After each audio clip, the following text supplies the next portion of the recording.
Hi, I'm Miranda Edge, and I'm the A&R Extension Educator in Harrison County. Today we're talking about pollinators. I'm with my colleague Gina Anderson, A&R Educator and Horticulture Specialist in Floyd County. We're going to learn about a particular pollinator that is very popular all across the world, the honeybee. The common honeybee is not really so common. It's actually pretty extraordinary. Gina has a working hive at her office at the Purdue Polytechnic Institute of New Albany. So she's got some first-hand knowledge about these amazing insects. So Gina, can you tell us about honeybees? Sure. Honeybees are really cool insects. Did you know honey is the only insect-made food that we eat? Wow, that's cool. I didn't know that. Yeah, pretty cool. So the honeybee is part of the Hymenoptera family that includes a ton more pollinators, but they are special enough that a subfamily was created just for them. It's called the Apioid superfamily. There are about 20,000 species known, with the most common being Apis mellifera. This is the species almost always kept by humans for honey production. That's neat. Where did these bees come from? Really all over the world. One of my favorites is the Italian honeybee, or Apis mellifera linguistica, because of its gentle disposition and high honey production. A gentle bee? I would have never guessed a bee would be considered gentle. I thought they were just stung everything that came near them. Well, the worker bees are the only ones that have a barbed stinger. They don't like to use it unless defending their hive or queen because unfortunately it does kill them. In fact, that is its only purpose. They don't need their stingers to hunt for food.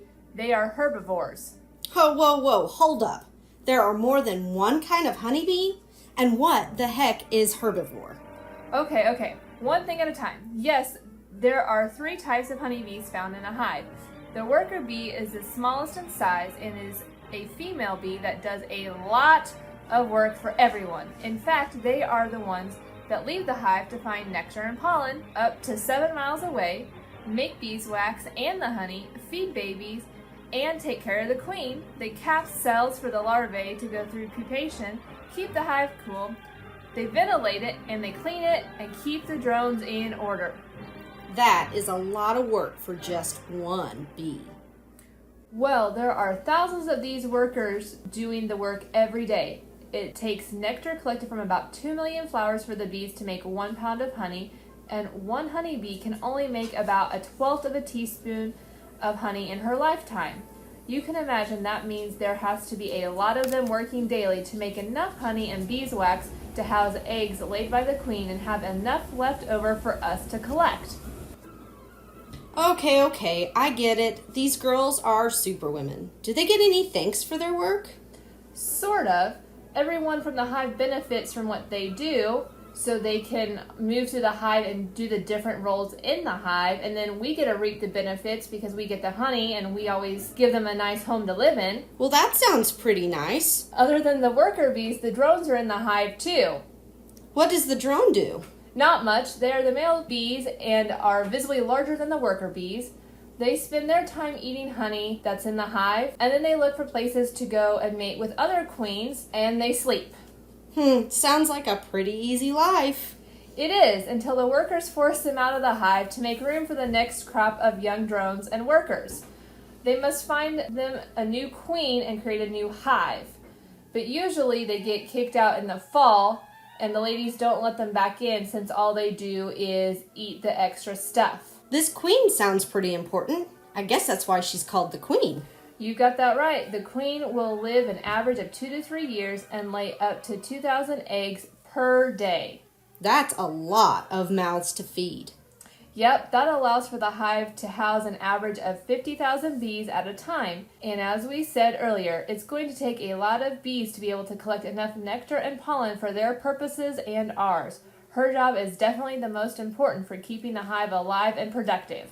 Okay, so let's get back to my other question. What the heck is a herbivore? A herbivore is an animal or insect that eats only plants or plant material for its food. This is distinctive of the subfamily Apioidea, as most Hymenoptera species are omnivorous. This means they will eat both meat or other animals, insects, and plant materials to meet their nutritional needs. Humans are actually considered omnivores as well. Well, that's pretty cool. So those worker bees really don't want to attack and eat me? Nope, they just want you to stay away from their home and the queen. Gotcha. So if a honeybee only eats plants, are there really 2 million flowers out there for all those bees to forage and collect nectar and pollen from? Absolutely, we're talking about more than just the pretty colorful flowers you might plant around your house. They will also forage flowers from trees and other plants that offer pollen and or nectar. Did you know they will even help us with growing fruits and vegetables? No way, really? Yep, in fact, if it weren't for pollinators in general, we wouldn't be able to grow around 35% of the fresh food you might find in the grocery store. That sounds like a pretty important job for the bees. Bees and all pollinators are pretty important. It's imperative we help the bees as much as we can so we can continue to benefit from them. Planting food crops and flowers in your garden or around your house will help them be able to find enough food to build their hives and create honey. When they can't find food, we don't get that yummy, sweet honey. Well, it's good to know. I think I'll start planting more flowers in my vegetable garden. And now I know they probably won't bother me unless I get too close to their home. Okay, so you keep talking about taking honey from the hives. How the heck do you do that and not get stung? A beekeeper wears a special suit that helps to keep the bees off their skin. They may still be stung, but they get used to it. A good beekeeper is also very calm and works slowly to keep the hive from overheating and getting stressed. A lot of times they will use smoke to calm the bees while taking frames out of the hives. What are frames? In a commercial hive, we place what is called a super on the hive that holds up to 10 frames. The bees will then build their honeycombs in these frames and fill them with honey. Once capped by the bees, they are ready for us to remove and extract honey. Neat.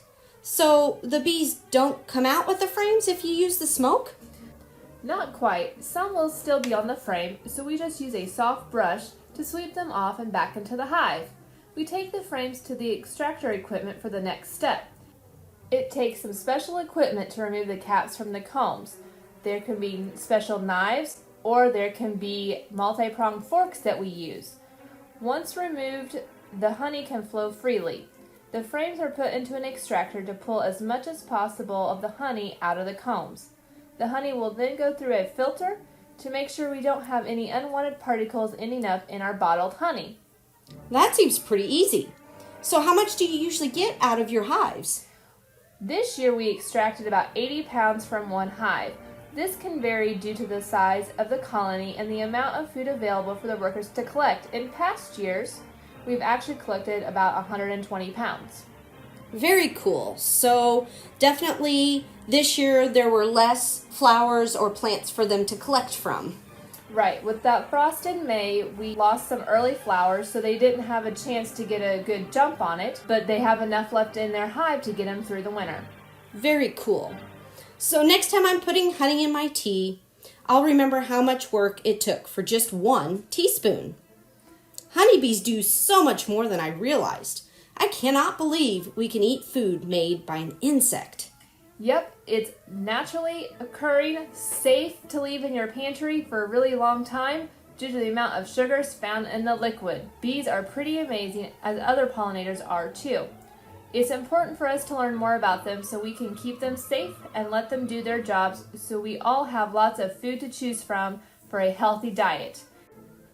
Gina, thanks for visiting with me today. I learned a lot about honeybees and definitely won't take them for granted ever again. You're welcome. I hope this gives everyone a look into beekeeping, and maybe someday some of you will want to become beekeepers too. Thanks for watching our video. For more information, please visit our websites at www.extension.purdue.edu or check us out on Facebook. See you next time.